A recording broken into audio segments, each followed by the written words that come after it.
Welcome to Entrepreneur Eats, a conversation about business and community with a side of eats. My name is Deanna Smith, and I'm your host. Hi, good morning. This is Deanna Smith, and this is Entrepreneur Eats. And I am here with Brian Murphy, who does Murphy's Fine Woodworking here in Escondido. Good morning, Brian. Good morning, Deanna. It's so nice to be here. It's such a pleasure to have you. I can't wait to hear about your story, and you've got a lot to share. So I do. I've been here for a long time. Our house just turned 50 years old. Wow! Congratulations, house. 1973. Ooh, that's wonderful. Yeah, so it's been fun. What got you started in woodworking? Well, probably the easiest way to explain that is in today's economy, people flip houses. Mm-hmm. In the late 50s, my dad was a house flipper. Wow. And he would buy houses, we would fix them up, and he would sell them. So back then they didn't call them house flippers. No. Did they call them something? Entrepreneurs. Ah, okay. I like that. I like that too. much better than Yeah, house flippers. flipper, yeah. Well, today it's big business. Back there, it was a fun education because I got to learn about hammers and saws and paneling and putting stuff down and fixing things. And there were 2 or 3 furniture projects, which at that time were repairs, not creative. And so my dad is the guy that started the whole thing.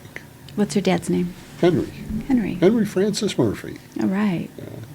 He was, as the years went by, he was director of civilian personnel for 15th Air Force. He had like 20,000 people that were under him. So Sounds like a big job. It was a really big job. Mm-hmm. Really big job. He enjoyed it. He was a real, true, hands-on type of guy. And he'd always look you square in the eye. That's important. Yes, it is. We had a big family, and I sat to his left at the dinner table, and I had 2 sisters, my aunt, uncle, grandfather, mom, and dad. Mm. And my sister was a true activist during the Vietnam project, and we had disagreements because at times I was in the Air Force, and my dad had an easy way of settling all table arguments. Was it arm wrestling? No, it was easier than that. He would look at me and we're Irish, okay?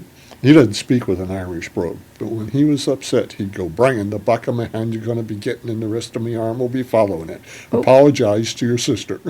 Wow, that's much faster than an arm wrestle. Yes, it is. It was. Both my wife and I have been involved in the chamber since 2004. I was chairman 2019-20. My wife, Nancy, who worked for Don Zeck, which is CDC Commercial, who was president of the ambassadors twice. Oh.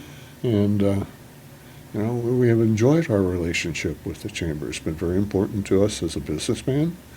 The advertising that the chamber does for me and for my business and for other businesses within the community has always been really important to us. As a company, Murphy's Fine Woodworking, through the years, we have grown. And at one time, we employed 5 people. We developed a company called American Furniture Design. And it was actually just a challenge because I had a commission from a gal over in Carlsbad, and I was stumbling around with it and just couldn't get it right. And Nancy says, "Well, why don't you have some plans to fix it?" And I said, "Well, there's none available." And that was the birth of American Furniture Design. Over the next 25 years, we grew it to be the 3rd largest woodworking plant company in the United States. Wow. Based out of Escondido. That is amazing. Yeah, it Now, really just was. to give us some perspective, how many other furniture companies were there in the United States and in let's just say, Southern California at the time? I was the only one in California. There were 5 at that particular time. And Matter of fact, Better Homes and Gardens produces a product called Wood Magazine. Better Homes and Gardens is huge. Okay, yes, And definitely. so I was third, they were first. Wow. Because you can appreciate the volume and the advertising mechanism that they had in comparison to ours. This is just woodworking plans. This is you're a paper merchant. Okay. We worked with a huge printing company in San Diego, one in Carlsbad. First of all, we designed the product. Okay. And in designing the product, you had to render it into AutoCAD and develop a paper plan with directions. Then you had to write a book that told people how to build it. So you have to be a designer, Yes. which requires a lot of creativity. And you have to have a computer background? Yes. And this was 50 years ago?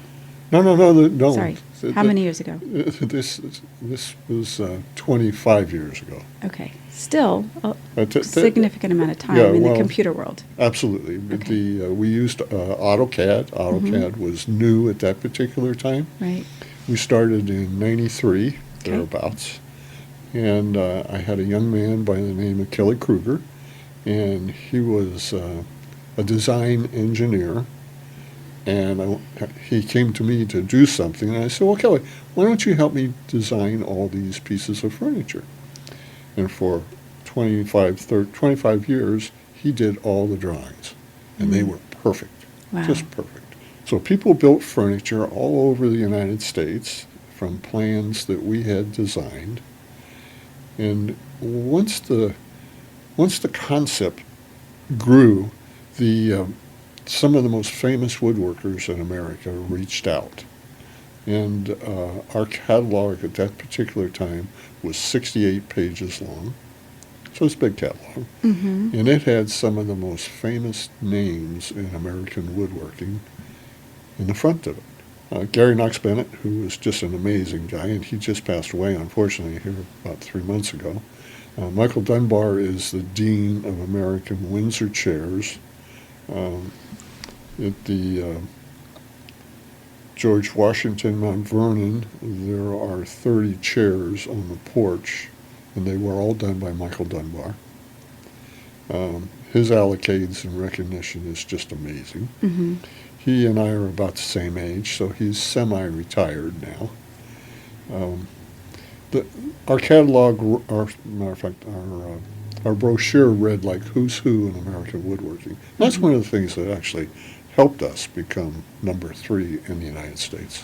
Wow. The who's who on your catalog? Yes. Yeah, Yes. yeah. Yes. They were It's famous recognition. and notorious. Wow. And some of them were really notorious. So your catalog, and when you say catalog, when I was a kid, we would get this giant book from the Sears Roebuck's company. Hey, everybody loved it. Yes, because you could buy everything and anything. Literally, you could buy a house from the Sears catalog. It would be shipped to your destination or your location, and you could find a contractor or you just build it yourself, literally, out of a Sears catalog. Did you have any of your items in the Sears catalog? No, that concept, we didn't go that far. Because ours was, I like to say we were paper merchants. We sold woodworking plans that told people how to do it in their hobby shop or Right. in their big shop. So you were doing your own style of Sears catalog, only it was American Furniture Design Company. Right, absolutely, absolutely. Awesome. And it was really funny that it grew so big that it became, for me, after 25 years, it became almost time to sell. Because I was not tired of it. It was just that I had reached a point where I no longer had the tremendous passion to continue. I had too many people and too many problems, and life went on. And we decided, well, we'd sell it. Well, the plan business was extremely competitive at that particular time. But you were still third in the country. Yes. Yes. Yes. Yeah. Which was good. Yeah. Which was good. Which meant I thought I would do well when I tried to sell it. Well, our American plan companies were a bunch of bandits. They went, aha, we will try. And I gave them a price to start with, which was, I thought was pretty good. Mm-hmm. And they all wheedled and connived and did all kinds of unusual shenanigans that made me very disappointed. And there's a company called Lee Valley Tools in Canada. They have 25 stores. They have a worldwide presence. And I had talked to Lee about it, the owner, and he said, I'm really busy right now. Call me back in 3 months. And I said, well, here's the price. He said, okay, call me back in 3 months. So all the rest of the guys were doing unusual negotiations, and finally I just threw up my hands and said, that's it, I'll just keep it. Mm-hmm. Well, and 3 months later I called Lee, and I said, Lee, do you still have any interest? Oh, yeah, I do. And I said, here's the price. And he says, well, let me call you back tomorrow. And he bought it. Wow. And he bought it. Congratulations. And Just he bought like it. that. He Just saw like the that. value. Yeah, well, yeah. Yeah. Well, they're really big. Mm-hmm. They have international presence now, and they sell our woodworking plans all over the world. So I want to go back, if anyone was listening that was about to sell their business, what things could you share with them to look out for? That's difficult to respond to because every sale is independent. Every sale stands on its own. Mm-hmm. It has its virtues, which is money, cash flow, people, and people are key to any sale of any business that you have. Sure. Because the people are actually the engine that makes things work. Mm-hmm. And if the engine isn't running on all 8 cylinders, if you have disgruntled employees, that can be a real problem to somebody who's trying to buy your business. I didn't have that, thank God. The other thing is you have to negotiate your sale. Sometimes they're cash sales, which are really great. Other times there are financed sales over a year, 16 months, or 24 months. There's interest that needs to be considered during that time if you're going to finance it. You need to be dealing with a company who is reputable and is not going to steal your business and not pay you back out of the contract. Mm-hmm. And that's kind of hard to read sometimes because shenanigans and people do bad things, whether you are aware of it or not. Mm-hmm. You just need to be very careful during the sale, and you need to do your homework. You need to know who you're selling to. There's nothing unusual to do a financial check on them before you make the deal. And you need to have, sometimes, let me back up just a little bit. Sometimes it helps to have legal counsel in that decision. Yes. Because they can. I would strongly suggest to have legal counsel Absolutely. during that time. I did. Yeah. Yeah, it's amazing when you live in this town long enough, you have enough good friends in the legal side that can counsel and guide you. Truly. Yeah. So you sell your business, and now what? What did you do to occupy your time? Well, we always had Murphy's Fine Woodworking, and I always did commission work. My first project was 1980. And today, I keep a record of every piece that I have made and who it went to, a description of the piece. And right now, we're at a little over 350 custom pieces that have been made in decorated homes throughout Southern California. There's also, well, I shouldn't say Southern California. Muncy, Pennsylvania is the furthest that we have done a commission. There's a lot of stuff spread throughout the United States right now. Mm-hmm. We did a 24-piece project for a couple up in Valley Center. Mm-hmm. And it took 9 months of intense work with a multitude of people. And as a matter of fact, their house was on a piece of property that my wife and I were going to buy because we were going to build a home in Valley Center. Well, they made a better deal and built a better house. But eventually, he was involved in the computer industry and tech stuff. Mm-hmm. They sold and moved to Washington. So in one of the islands off the coast, I have a 24-piece showroom that John and Susan easily show to all their friends and brag about. And those folks I call patrons. Mm-hmm. In my business, that's really important. And there are 4 patrons who live in this community that have just become good friends. And I had a girl visit one of them the other day, and I got an email from her, and she said, "Brian, you should feel so proud that I was in the Murphy Museum last night." Because there's, I don't know, about 12 pieces there. Yeah, that's So, wonderful. it's fun. It's still fun. And that's really important. What are your favorite pieces to create? Do you like? My chairs. Uh-huh.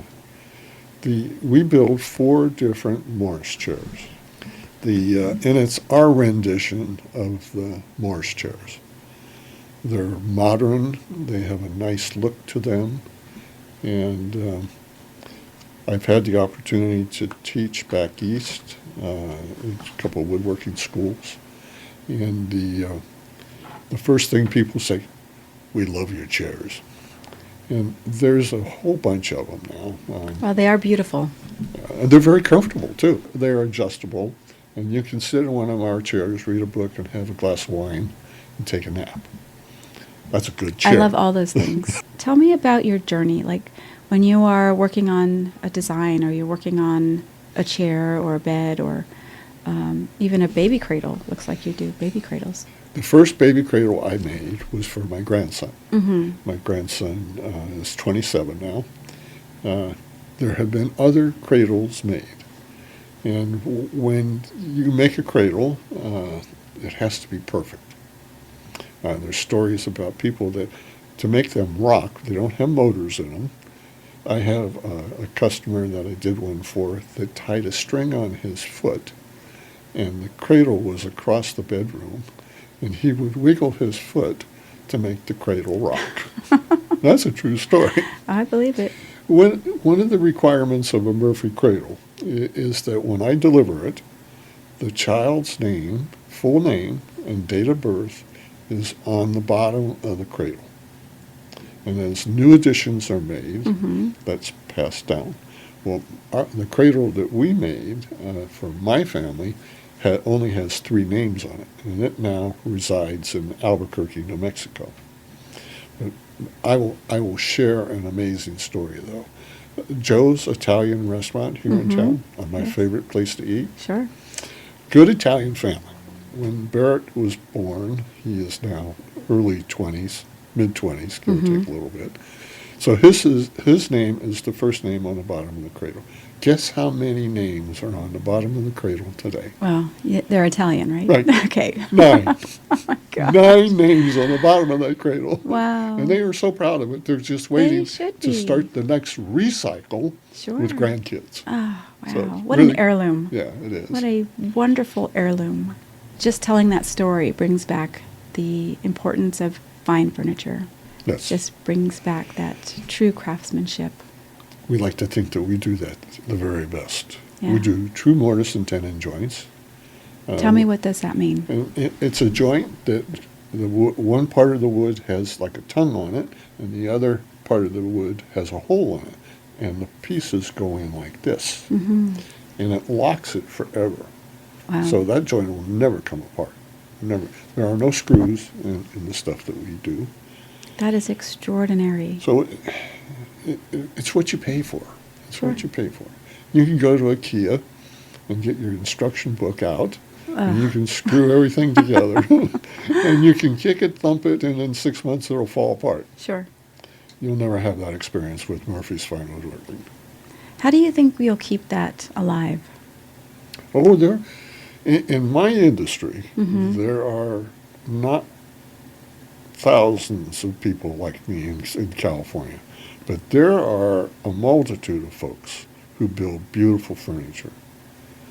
Nancy and I have sponsored a show at the Escondido Art Partnership Mm-hmm. called Wood, a Furniture Show. We hosted it for 15 years. Wow. When does that happen? It's in January of every year. Okay. The San Diego Fine Woodworking Association, which is the largest woodworking club in America, is based in San Diego. Their show, which I always participated either as a sponsor, or since we sold the business, I no longer sponsor, so they have allowed me to enter. So after 35 years, I get to put something in the San Diego Fine Woodworking Show. But back to the wood. Uh-huh. Our show this year had 78 pieces of amazing furniture. It was stunning. When you walked into the EAP, all you saw was this beautiful furniture. So there are 78 craftsmen within 100 or 150 mile radius of this town. That's who do surprisingly what I do. a lot of people. Yes, it is. Yes, Wow. it is. The craft still exists and lives well. It's probably a great part because of what you've done every year with your event in January. Well, we like to think that helps, but Mhm. there is the San Diego Fine Woodworking Association has about 1,400 members. Oh, And their show in June at the Del Mar Fair draws from people all over the world. So it has good magnetism Mhm. for Southern California, and it causes things to happen. Hmm. And guys and gals like me, and there are a lot of women now in the woodworking industry, make a living out of that. Wow, And that's great. people accept really beautiful furniture. I have a tiny farm, and every time I grow something, I just marvel at what comes from a little tiny seed and how many people you could feed from one little tiny seed. I would imagine it's the same with woodworking. You take something raw and you create something incredibly gorgeous, beautiful, and timeless. Becomes an heirloom if you're lucky. That must have some kind of effect on your mental health. You hit the nail on the head. And speaking of gardens, mine is in now. It's doing well. Yay. Yeah, and it's about, tomatoes are about this tall. We use a natural resource, wood.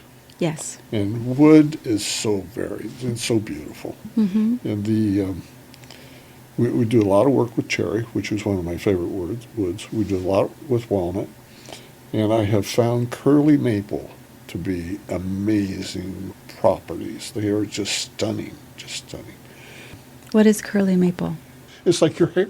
The definition of the curls are in the wood. Huh. And it's just gorgeous. It's a natural resource. Mhm. It's like your garden. Yes. It just grows and grows. On the East Coast and in Central America, where lots of trees are, wood is plentiful. In Mhm. Southern California and San Diego, there are 3 different hardwood suppliers. So they bring their wood from all over the United States. Comes out of Washington, Oregon, comes out of Indiana, mid-states, and then comes out of Connecticut, New Hampshire, New Jersey, upper New York state.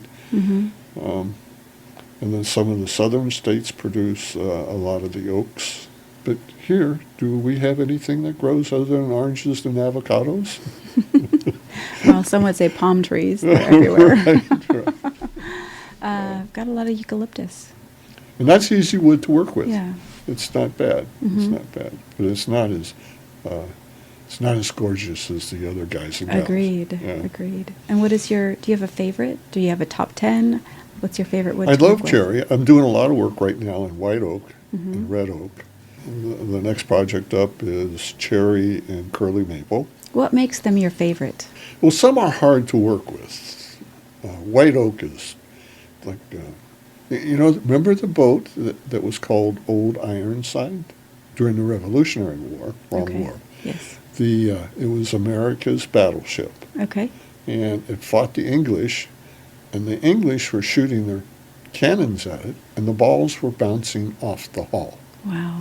And the reason that was because it was American white oak. And they called it Old Ironsides. I see. And that vessel from the 1700s still exists today. It really Okay, is. so I understand it's just incredibly dense. Yes, it Yes. is. Yeah, it's really Okay. hardwood. I'm sure it depends on what you're creating, right? Well, absolutely, and it depends on the customer's preference because they have the ability to make the decision. I Mhm. make recommendations, Sure. and I supply them examples, Mhm. and they make the pick. As a wood hoarder, I'm sorry, I am. I had a friend of mine, his name was Charlie Johnson, and Larry Kimmel used to call him the box maker of San Diego. He made boxes for doctors, lawyers, Indian chiefs, presidents, governors, and a multitude of other famous people. My family has a bunch of those jewelry boxes. Wow. But Charlie liked me. Mm. He was a Bataan Death March survivor. He was an amazing woodworker. And he collected exotic woods. Mm. And in the top shelf in our storage rack is a lot of Charlie Johnson's amazing wood. And some of them are 4 to 5 inches thick. Mm. Um, What defines an exotic wood? Something that is rare, and it's like some of the mahoganies you can't get anymore. They have bans on them. You can't cut the trees. There's probably about 3 or 4 that are now no longer imported into the United States. That was before Charlie Johnson got some of them. Mm-hmm. And I am very fortunate to have some of them. And I have had them for years. I have not found the perfect project to put those expensive, beautiful pieces of wood into action. Wow. And I hope I live long enough to be able to figure that out. I think it'll come to you just like everything else. I'm sure it will. Yes. I'm sure it will. So, getting back to Joe's Italian. Yes. They've been around for a really long time for a very good reason. They Because have, he's good. because he's delicious. Oh my gosh. The sauce and the pasta and the lasagna. And not only that, but they're amazing people. Yes. They are gracious, loving. They reach out to the community. Both his daughters are involved in, well, Adina has her own business, which she does. Incredibly talented young lady. Yeah. Regardless of who you are, when you walk in there, you are welcomed Mm-hmm. and chatted to. It's just an amazing restaurant. My wife would die to have all his sauce recipes. She's probably not the only one. Right? Yes. They love to feed you. Yes, they do. Yeah. And I love to eat. Yes, I love to feed people and I love to eat as well. Do you ever make beef Wellingtons? I have never made beef Wellington. Really? Have you? I will leave you, when I leave, with an amazing recipe. Okay. And if you try it, you will just go, "Oh, Brian, thank you so much." Okay. Wow. I'm going to hold you to that. It's right here. Oh, I brought perfect. it with me. Okay. So tell me about your beef Wellington. It's an adventure, Mhm. and it takes a while to make a really good beef Wellington, and I haven't made one for a while. You need a really great piece of beef. And And what is your beef, your choice? well, the easy way to do it is Costco. Mm-hmm. Now, do you remember those 1.5, 2-inch steaks that New York strips that they used to have? And you'd Sure. get 4 for maybe $35, $40. Oh, yeah. Those numbers are long gone. They're $70 now. Yes. Nancy came home the other day and she says, "Guess what I bought at Costco?" And Oh, I looked boy. at it and said, "Oh, they look delicious." Mm. The New York strips work well, but you need to cut them up. They need to be seared first, get a little brown. Mm-hmm. Then you coat them with Trader Joe's brown mustard. Mm-hmm. And you need some either ham or similar type product. You need mushrooms, and you cut them up, and then you cook them until the moisture's gone, and then you need an amazing frozen pastry that you roll out. You take the mushrooms, and you take the ham, and you lay the piece of meat on top, and then you wrap them gently together, and then you put them in the bread, and you roll that, coat it with beaten eggs so that it does its thing in the oven. Sure. And you put it in the oven, and you cook it to about 130, which is like medium rare. And they are delicious. And you have enough for 2, plus you will have some small leftovers. It sounds delicious. Yeah, it really is. Making my mouth water. And it's fun to do, too. Yeah. It's fun. Well, it's on my list to do. I'll be letting you know how Okay. well it turned out or how well it didn't turn out. Worst case, if I don't succeed, it could be a pot pie. You have been in business for a very long time, successfully. Yes. What made you stay in business?